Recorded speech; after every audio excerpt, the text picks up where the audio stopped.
Hi, this is Annie Grace, and I am answering readers' questions. I'm the author of This Naked Mind, and today I have a question from a woman. She wants to be anonymous. We're going to call her P. So she says, I'm looking for more information about the relationship of alcohol at a young age and future drinking. My sister's husband is from England, and they let my 15-year-old niece have a little wine with dinner, and I feel that by teaching kids at a young age, they feel that by teaching kids at a young age about drinking responsibly, they will be much better able to handle it. My sister and her husband both drink way too much, by the way, and I hear this all the time. Clearly, I know it's BS, but I would love some studies and facts to back me up. First of all, this is such a sensitive topic. I know that if somebody came into my life and started telling me how to parent my kids or what to think about parenting my kids, it would be very easy to throw up walls. I think that us looking at this from a place of, I'm just going to send some studies and then hopefully they get the message or something, might have the opposite effect. So I would first caution you about how to approach this. I've thought about sort of how to approach this, and I think that the best way to approach anything like this is to be present and a really good influence yourself, and then hopefully somebody will come towards you asking for information. So the thing about humans is we tend to talk to people we trust and who accept us like as is, no matter what. And then those people are the people we tend to ask for advice. So generally, if you want to, give advice, becoming the person who is accepting and is going to be trusting. And I know that's hard and it's counterintuitive, especially when you disapprove of something your brother is doing. So if you got really close to your brother and, were really kind of his go-to person about his daughter, and he started asking, like, I don't know why she's so irritable, and you started to say, well, I heard this stuff about maybe it's the alcohol, that would be totally different than like forwarding a bunch of studies. So I have no idea what your intention is with this information, but I did want to clarify that because it is such a sensitive thing. And mainly I wanted to clarify it because sometimes if we come in with this sledgehammer, and I'm speaking from experience because I did this to far too many of my friends when I first stopped drinking. I came in with a sledgehammer and said, hey, guess what? Alcohol causes cancer. Oh my gosh, guess what? We're doing all this bad stuff to our kids. Guess what? And like the door was slammed really quickly. And I think it actually took longer for my friends to kind of want to have a conversation about this than it would have if I wouldn't have come in with the sledgehammer. So off my soapbox for that. And let's just definitely get to the question. So there are studies that show very definitively that alcohol given to kids, especially by parents at a young age, those children have more problems with alcohol growing up. So that's a definite correlation. So if you think that giving your children alcohol is going to teach them responsibility, is going to give them a leg up on things because they'll know how to moderate it, they'll know how to handle it, all of those sorts of things, that is just not what the science shows. That's just not what the studies show. Studies show exactly the opposite, that children who are given alcohol by their parents at home under any circumstance, whether it's wine at dinner or whether it's like a party, you guys go in the basement, I'll take all the keys, make sure everybody's safe. I know that's very common to do because we want our kids to be safe. It shows a correlation with more alcohol problems and more drinking in the future. These studies don't show why. And I think that's the more interesting thing. So while I don't know why exactly, I can certainly speculate, and based on a lot of knowledge that I have kind of about alcohol and about the brain. So I think there's two different aspects that we can look at, and one is really the psychological role of alcohol, especially when it's given to a child by a parent, okay? So the psychological, if you put yourself in the shoes of a child, of a teenager, who is given alcohol by their parent, it is this moment of, oh my gosh, I've arrived. It is a coming of age moment. It is, I'm finally old enough. It's this really deeply emotional moment of affirmation from the parent. And that gets very tied up with drinking, okay? So that's number one. Number two is this is really reaffirming this, I trust you. I trust you with this because I'm giving you this drink. Other people's parents might not, but I'm gonna trust you with this. And so that, again, it's a hugely, hugely positive thing that is coming along with this alcohol. A lot of my work is about decoupling the things that we've put together with alcohol, right? So if we used to have great time out dancing, great time with our friends, great time on the playground, wherever it was. And then all of a sudden we became drinkers, and all of those experiences had alcohol in them. And so a lot of what I have people do who work with me is try to decouple those things and say, wait a second, life is fun without alcohol. Let's decouple those things. By giving your child alcohol, you have coupled some really important milestones in their lives, coming of age, your absolute trust in them. You've coupled these things with a drink. And so these very positive emotions and a drink have become very deeply coupled subconsciously and emotionally. And you've put this positive aura of, I love you, my child, I trust you, you have come of age, you are now with me, into that drink. And the third way you do that is by just completely being included. So all of a sudden they're included in the thing that they've been watching you do for years and years and years. And that creates this very emotional bond to alcohol that wouldn't exist otherwise.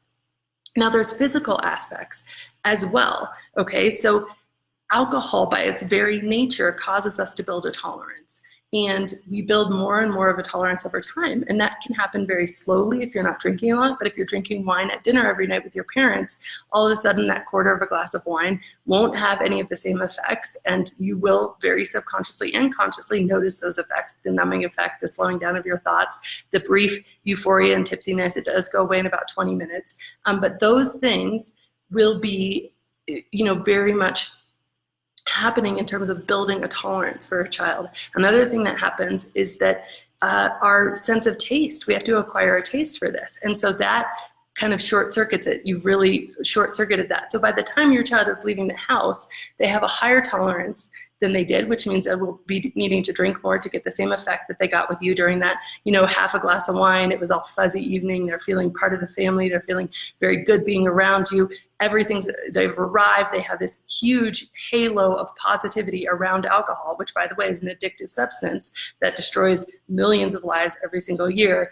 And I don't want to get into total bashing, but there was just a study that came out said it is the most dangerous substance on the planet. 2 studies have said that individually, but then it's a leading cause of death for people aged 15 to 59. And so this is it's not really up for debate. It is addictive. It does build a tolerance. So these things, your child is leaving the house with a very positive feelings around alcohol because they've shared this experience with you. They're leaving the house with an increased tolerance, and they're leaving the house having already acquired a taste. Another thing that this does is that they will go in their first drinking experience, they know how to navigate their way around it. So if you don't want their first drinking experience to be where they drink so much they puke, that probably won't happen when you have a child drinking with you at home because they know how to navigate around it. Now on the flip side though, my husband who didn't drink at home, his parents would have never given him alcohol at home. His first drinking experience, he was newly off to college. It was the second night at college. Everybody said, let's go out and get drinks. He and his friend got, completely drunk, threw up, and didn't drink again for 2 years. And then by then he had maturity. He'd spent 2 years in college. He'd built all these incredible memories of life in college without alcohol. Why? Because he had such a bad first experience that he was like, I'm not going to do that. I don't know why anybody is doing that. That's insane. And so he went to parties, he went to football games, he went to sporting events, he dated, he did all of these things without alcohol. And so instead of, again, coupling those first formative years of every single thing you do in college with a drink, his experience was he got really sick. He decided alcohol wasn't very good. And then he had 2 years of memories and experiences that really deeply ingrained in him that alcohol isn't necessary for every single event that a college kid goes through. Okay, and so that experience led him, and then he did start to drink again, but it was at a much more sort of moderate pace, really until he married me, and then I kind of twisted his arm, and then we started drinking way, way, way too much, but that's for another live video, and obviously why I'm here today. But anyway, other physical aspects, there's some risks to this as well that I just think we should talk about because it's worth having a well-rounded conversation about this. But the risks to giving teenagers alcohol, there's been very, very clear risks of drinking in a developing brain. And when animals have been fed alcohol at this critical age of when the brain is developing, the impairment has been lasting. So it hasn't just been, with an adult, our brains recover in about a day or 2 after drinking. Our brains actually shrink when we drink. Lots of stuff happens, again, for another Facebook Live. But with animals, the it's not a day or two. It's lasting. It goes on into future life. And so that's what happens in animals. Animals are often a good reflection of what happens in adults. It is very, very difficult to make a study about alcohol and underage children because obvious reasons it is illegal for underage children to drink. So we don't have a lot of concrete science on humans, but we do have this very strong indicator in animals that it does cause not just, damage for a short term, but lasting damage in the developing brain. And that is things like thinking, learning, and memory. And then also, this is during a time where hormones are completely out of whack and completely out of control. And during that time, alcohol affects hormones, and it creates more of a hormonal imbalance. One other thing to note is that when you drink and you probably have a glass of wine and then you might pour yourself another glass of wine, you continue to raise your blood alcohol content. So you continue to get that like upswing of feelings. But when you give your kid just a half a glass of wine, they get maybe a little bit of blood alcohol content raised, but then it starts to fall down. And so you should really pay attention, I think, if you're doing this at home, to how anxious or irritable or uncomfortable that child gets 30, 40 minutes after that half glass of wine, after that glass of wine, because in those moments, it is 20 to 30 minutes up with the nice feelings and 2 to 3 hours down with the nasty feelings. That's how blood alcohol works. And that is, you're just basically trading, those 20 to 30 minutes for 2 to 3 hours. Adults, we're going to pour ourselves the next glass and we're going to keep that going up probably until we fall asleep at night. But the kids, if you're limiting them, they're just probably having that up, but then they're going to feel less comfortable. That happens because stress hormones, like, again, talking about alcohol wreaking havoc on your hormones, stress hormones like adrenaline and cortisol are released in the body. And so this kid who was probably pretty happy before is, certainly up tipsy for that 20, 30 minutes. But then if you watch them, they probably slump into kind of a funk, because what's happening is that their body is physically getting stressed out. It's releasing stress hormones to counteract that alcohol. So, just from that perspective alone, it's not really a fair thing to do to the kid, because you're just making them upset because you're not going to allow them that next drink to kind of keep that going throughout the night. And then the last thing to talk about is just liver damage. There's definitely lots of studies that show that giving kids alcohol, it does damage their liver, damage all of our livers. But when it's kids and they're developing and they're at this very, very fragile, very important, and very, very formulative part of their life where they are so influenced by you, it's not only, the psychological thing, but there's very real physical damage that comes. So I know it's probably not a popular message for everybody who's saying, oh, it's better for them to drink at home with me, and if I take the kids and I'm keeping them safe. But the truth is, you're not keeping them safe. That's just the reality. I have 3 children of my own. I love them very much.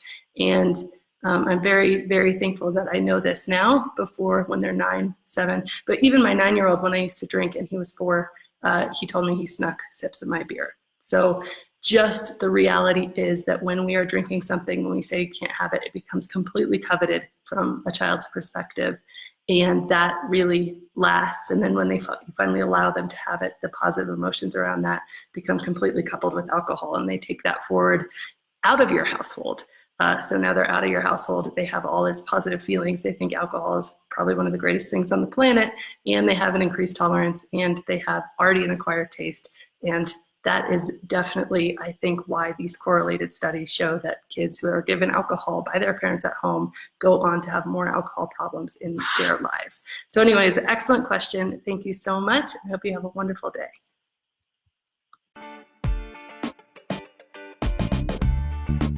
Have you tried the alcohol experiment? Okay, if not, drop everything and go to thisnakedmind.com/experiment.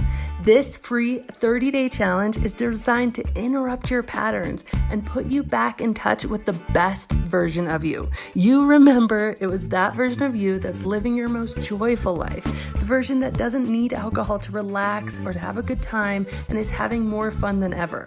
And again, this is a totally free challenge that will change everything for you. So learn more and join me 100% free at thisnakedmind.com/experiment. And as always, rate, review, and subscribe to this podcast, as it truly helps the message reach somebody who might need to hear it today.